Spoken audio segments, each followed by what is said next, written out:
The big reason part of this research was done was because every time we talk about the drought, it's always about the water that we can see. So one of the researchers says a lot of the focus always seems to be on the rivers, the lakes, and the reservoirs. Well, this research shows that the drought talks also need to include groundwater use, as Arizona uses a lot more now than just 10 years ago.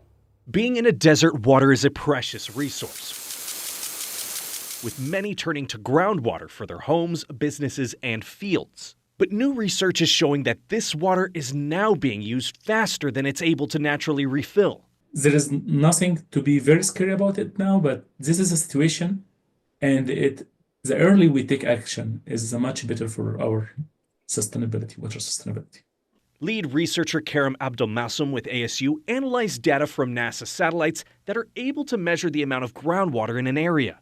There they found the groundwater used in Arizona has tripled in the past 10 years. What we found actually from our research that groundwater was being used faster than we are expecting in the whole lower basin or in Arizona. To put it into perspective, Abdelmassum says from 2015 to 2024, the amount of groundwater used in Arizona was the equivalent to the storage capacity of Lake Mead, the largest reservoir in the U.S. What we found out that groundwater is getting depleted in a rate that much higher than what we observed from surface water.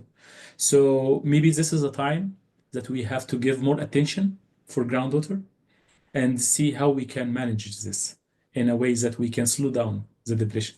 Their research found that groundwater represents about 70% of the water being used in Arizona. Of course, this is concerning. If we look for groundwater represent our backup during the drought time. Whether it's because of agriculture, construction, or the overall expansion of cities, at this moment, Abdelmassum says it's hard to point the finger at what industry is putting Arizona in this situation. But it is something they're currently researching. Yeah, and while we don't know who's using all this water, we do know which industry will be impacted by this, and it's farmers. Their research is looking to bring awareness to farmers as it could impact what crops they grow. So remind us about the process of refilling groundwater, because it's a slow process, right? Yes, it is something that does refill. It's a process called recharging, and it happens naturally every time we get rain, which unfortunately we haven't seen a whole lot, but according to Royal, we may have some rain heading our way. The key is not using more than what goes in.